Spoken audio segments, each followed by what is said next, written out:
Assalamualaikum warahmatullahi wabarakatuh.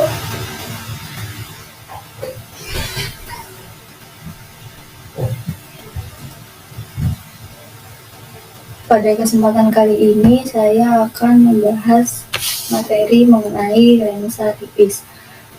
Nah, pada ini juga kita nanti akan membahas pengertian lensa tipis, fenomena yang berhubungan dengan lensa tipis, jenis-jenis lensa tipis, lalu diagram sinar. Nah, di diagram sinar ini nanti ada sifat istimewa, sinar istimewa pada lensa cekung ataupun lensa cembung. Lalu ada juga sifat bayangan pada lensa cekung dan lensa cembung. Selanjutnya kita juga nanti akan membahas tentang persamaan pada lensa tipis, lalu contoh soalnya dan pembahasan. Dan yang terakhir ada penerapan pada lensa cembung dan lensa cekung. Sebelum masuk ke materi, saya akan memperkenalkan diri dulu, yaitu saya Adelia Zura Farhana dari Covering B. Pada kali ini membahas tentang materi gelombang aktif yang diampu oleh dosen Pak Agung Budi Setiawan. Nah, apa itu lensa dan lensa tipis?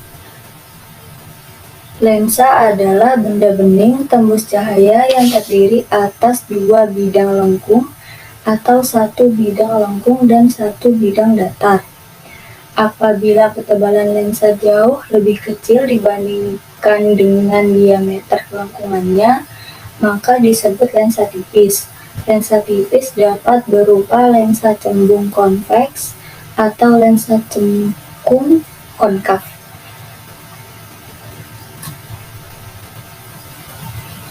Selanjutnya ada lensa tipis. Nah, lensa tipis ini adalah lensa dengan ketebalan jarak sepanjang sumbu optik antara dua permukaan lensa yang dapat diabaikan dibandingkan dengan jari-jari kelengkungan permukaan lensa.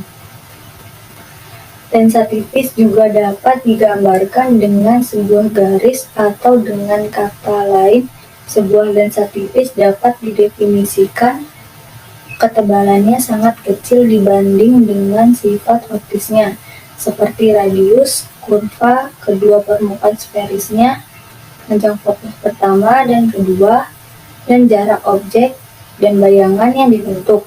Terdapat dua jenis lensa tipis, yaitu lensa konvergen dan lensa divergen. Yang selanjutnya ada fenomena yang berhubungan dengan lensa tipis. Yang pertama fenomenanya yaitu pembesaran.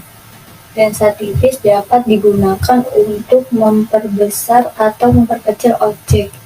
Pembesaran pada lensa tipis tergantung pada jarak antara objek dan lensa, serta jarak antara lensa dan bayangan yang terbentuk. Persamaan lensa tipis juga dapat digunakan untuk menghitung besaran pembesaran atau memperkecil apa yang terjadi. Fenomena yang selanjutnya yaitu ada pembentukan bayangan. Lensa tipis dapat digunakan untuk membentuk bayangan. Bayangan yang terbentuk dapat berupa bayangan nyata atau bayangan semu, tergantung pada posisi objek dan lensa. Untuk menghitung posisi dan ukuran bayangan dapat digunakan persamaan lensa tipis. Fenomena yang selanjutnya yaitu yang ketiga ada refraksi. Ketika cahaya melewati lensa tipis, maka cahaya akan mengalami perubahan arah atau refraksi. Refraksi terjadi karena adanya perbedaan indeks bias antara medium sebelum dan setelah cahaya melewati lensa. Hukum Snellius dapat digunakan untuk menghitung besar sudut pematahan cahaya ataupun refraksi yang terjadi. Dan selanjutnya ada aberasi. Aberasi adalah kesalahan atau distorsi yang terjadi pada bayangan yang terbentuk oleh lensa tipis. Terdapat beberapa jenis aberasi seperti koma, astigmatisme, dan distorsi. Fenomena yang selanjutnya ada pemecahan warna.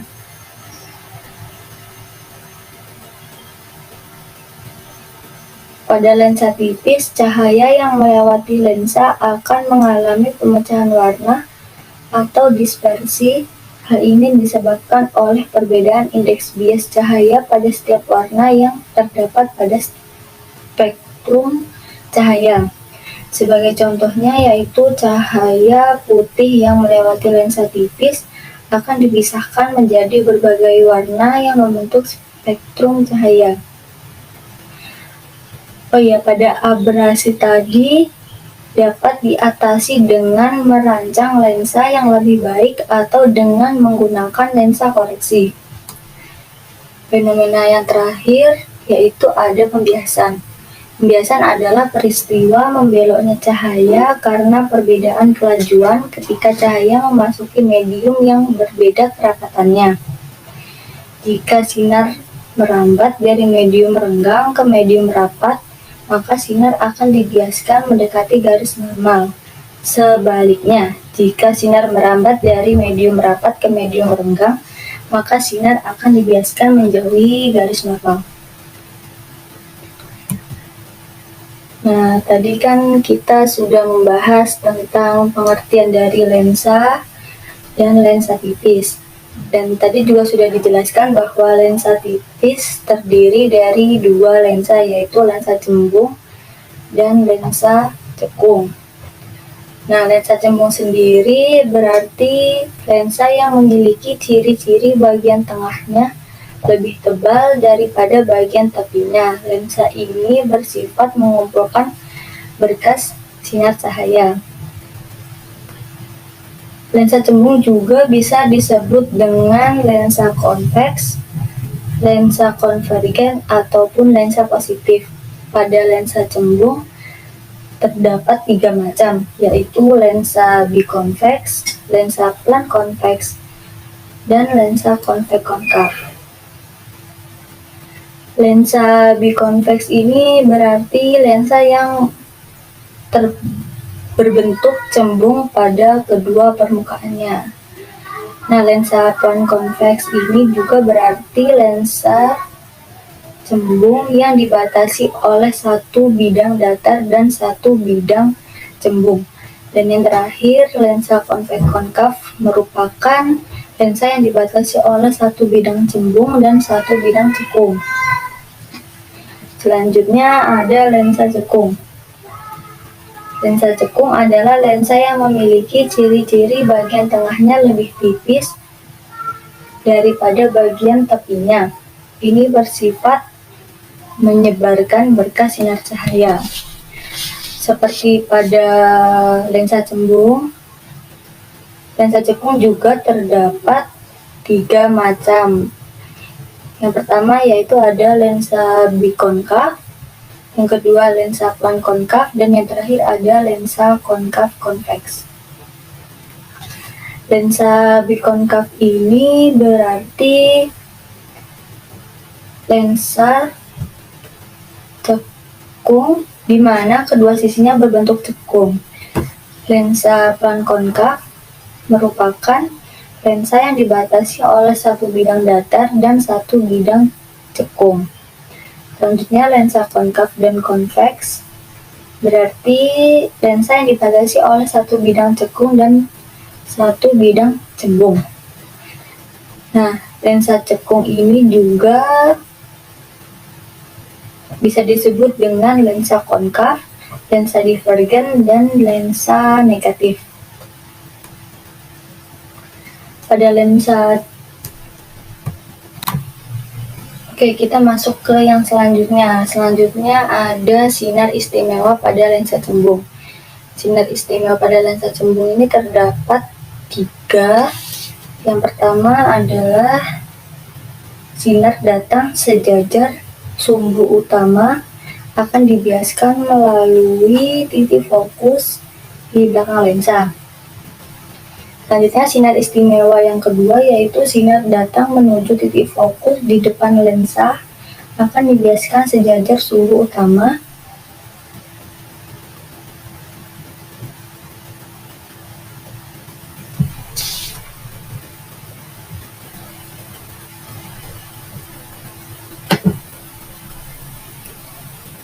Dan sinar istimewa pada lensa cembung yang ketiga adalah sinar yang datang melewati pusat optik lensa akan tidak dibiaskan, melainkan diteruskan.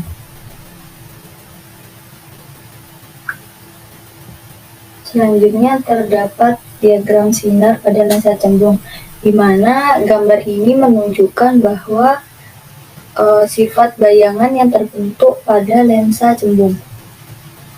Pada lensa cembung terdapat 5 sifat bayangan yang terbentuk. Yang pada gambar pertama, benda diletakkan di antara titik fokus f2 dan pusat optik lensa dengan menggunakan sinar istimewa pertama dan ketiga.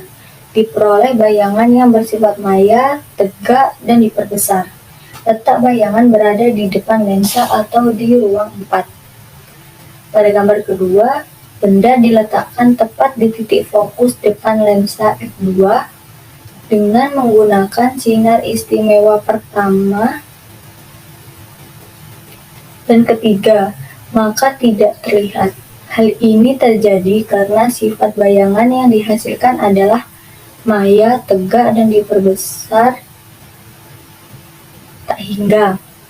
Letak bayangan berada di depan lensa atau di ruang 4 dengan jarak bayangan tak hingga.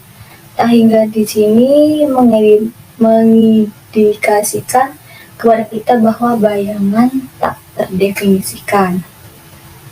Nah, pada gambar pula terdapat huruf B yang berarti benda dan huruf B aksen yang berarti bayangan.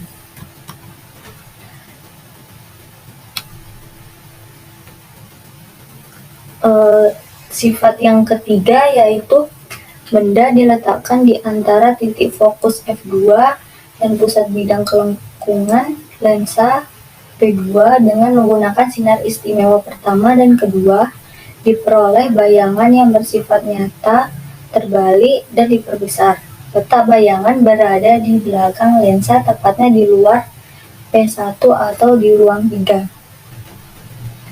Pada gambar keempat, benda diletakkan tepat di titik pusat bidang lengkung lensa P2 dengan menggunakan sinar istimewa kedua dan ketiga. Diperoleh bayangan yang bersifat nyata, terbalik, dan sama besar. Letak bayangan berada di belakang lensa tepat di titik P1.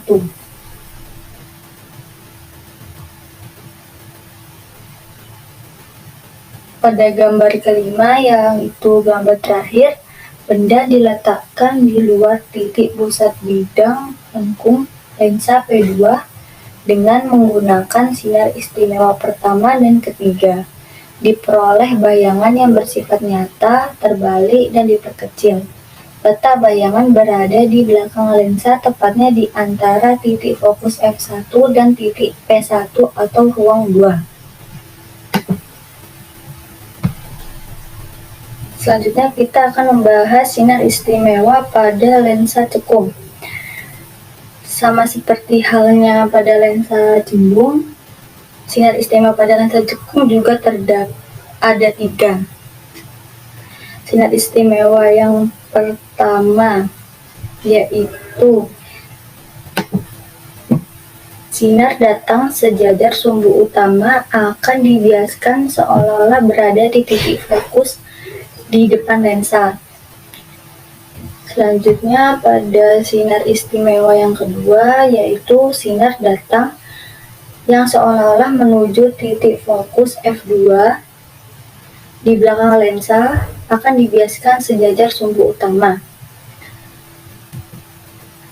Dan yang terakhir, sinar istimewa pada lensa cekung yaitu sinar yang datang melalui pusat kelengkungan akan dipantulkan kembali. Nah, pada lensa cekung ini sinar-sinar bias tidak pernah berpotongan. Yang berpotongan adalah perpanjangan sinar-sinar bias. Titik fokus tempat berpotongan perpanjangan sinar-sinar bias terletak di depan lensa.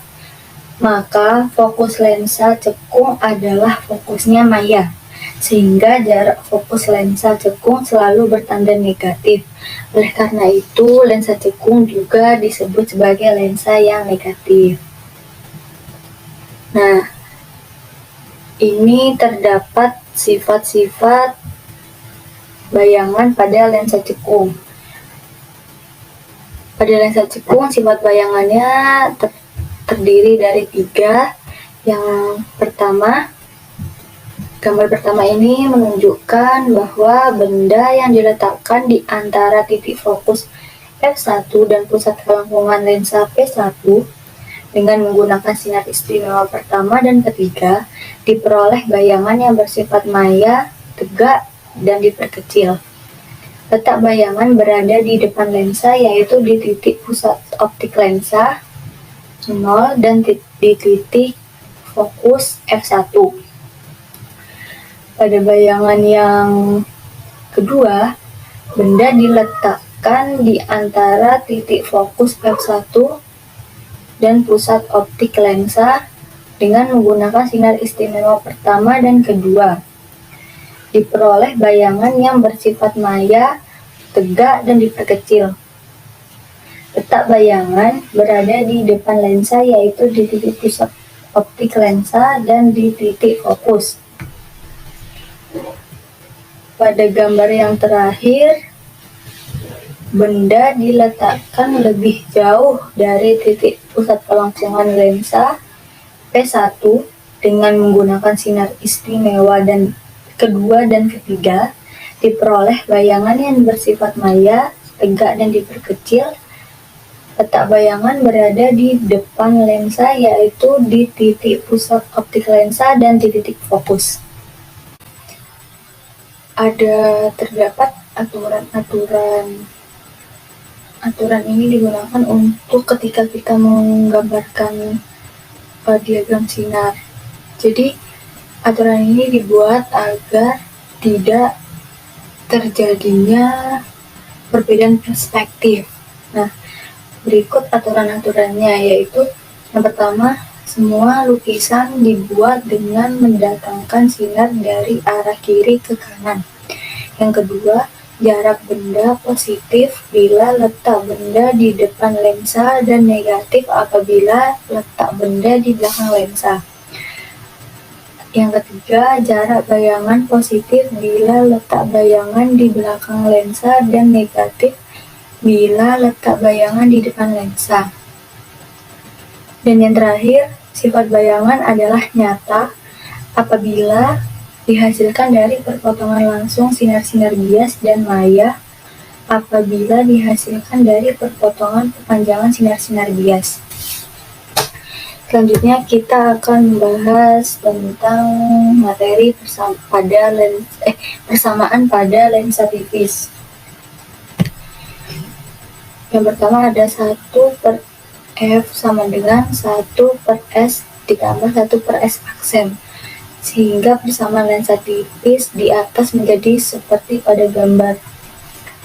Nah, N2 di sini menunjukkan bahwa indeks bias lensa. N1 menunjukkan bahwa indeks bias medium di sekitar lensa. N1 di sini biasanya yaitu udara. Jika mediumnya udara, maka indeks biasnya adalah 1, kemudian di sini dikurang 1, kemudian dikali dalam kurung 1/R1. R1 berarti jari-jari kelengkungan permukaan lensa pertama Sedangkan R2 jari-jari kelengkungan permukaan lensa kedua. Lensa positif atau cembung jarak fokusnya positif, dan lensa negatif atau cekung jarak fokusnya juga negatif. Selanjutnya terdapat rumus perbesaran bayangan yang seperti pada gambar. M di sini menunjukkan perbesaran bayangan, kemudian S aksen menunjukkan jarak bayangan terhadap lensa, kemudian S menunjukkan jarak benda terhadap lensa, atau bisa juga menggunakan H. H yaitu tinggi benda, dan H aksen yaitu tinggi bayangan.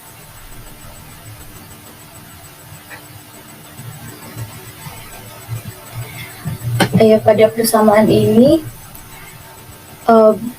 berlaku pada semua jenis lensa, akan tetapi terdapat suatu perjanjian tanda. Yang pertama, S positif jika benda di depan lensa dan S negatif jika benda berada di belakang lensa. Selanjutnya ada S aksen positif jika bayangan di belakang lensa dan S aksen negatif jika bayangan di depan lensa.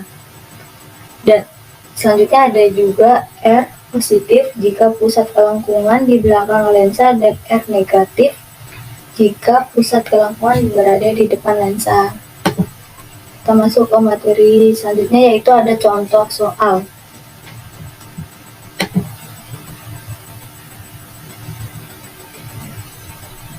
Di sini terdapat contoh soal, kemudian nanti ada pembahasannya. Saya akan memberikan satu contoh soal saja, yaitu sebuah lensa meniskus memiliki permukaan cembung dengan jari-jari 3 cm dan permukaan cekung dengan jari-jari 4 cm dengan jarak benda sejauh 20 cm dan terbuat dari kaca dengan indeks 1,6.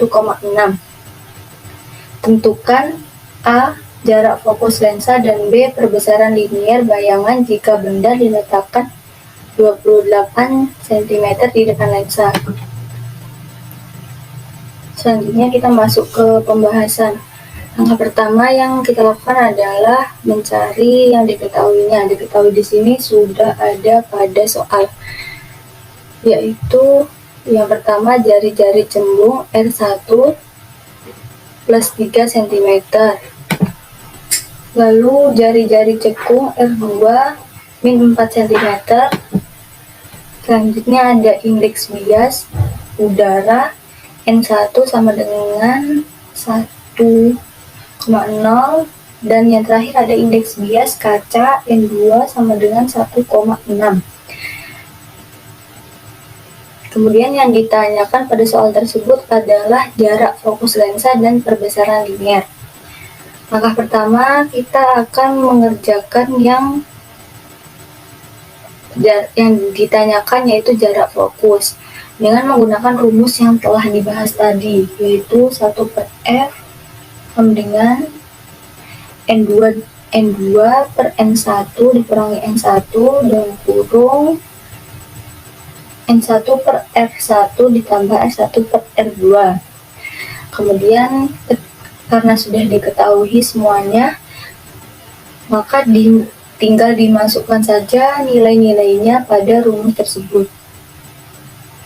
N2 untuk 1,6 untuk N2, kemudian 1,0 untuk N1, dan 1 per R1 dimasukkan R1 3 dan R2 nya min 4.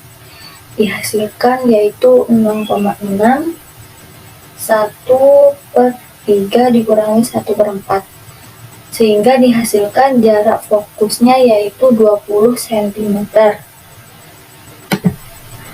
Selanjutnya kita akan menjawab pertanyaan yang kedua, yaitu perbesaran linier.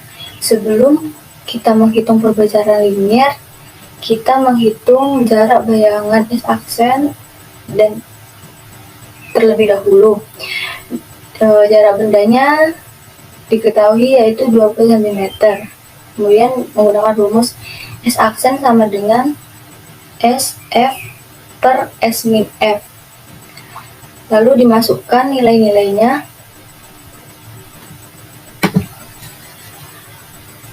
28 cm untuk S dan F dimasukkan 20 cm, kemudian dibagi 28 kurang 20, dihasilkan X aksen 70 cm, berarti jarak bayangannya adalah 70 cm. Lalu kita mencari perbesaran linier dengan menggunakan rumus yang sudah kita bahas di awal tadi. M sama dengan min S aksen per S. S aksennya adalah min 70 cm per 28. Nah, dihasilkan min 2,5, berarti perbesaran linier adalah min 2,5. Selanjutnya terdapat penerapan lensa tipis dalam kehidupan sehari-hari. Kalian pasti tidak asing lagi dengan alat-alat yang ada ini karena kita sudah sering melihatnya. Yang pertama ada kacamata. Nah, kacamata ini menggunakan lensa cekung karena untuk membantu rabun jauh atau miopia. Orang yang menderita miopia tidak dapat melihat objek yang jauh dengan jelas. Hal ini terjadi karena bertambahnya jarak antara lensa mata dan retina orang rabun yang mengakibatkan konvergensi sinar cahaya jauh sebelum permukaan retina dan bayangan tidak terbentuk di retina. Maka orang-orang tersebut melihat bayangan kabur dan objeknya yang jauh.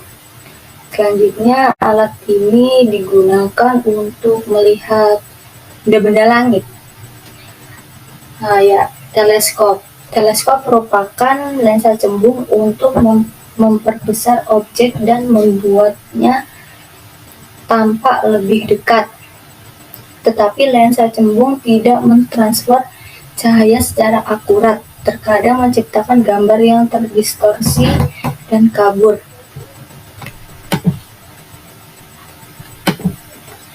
Dikarenakan lensa cembung tidak dapat mentransfer cahaya secara akurat, maka pada teleskop ini diberi lensa cekung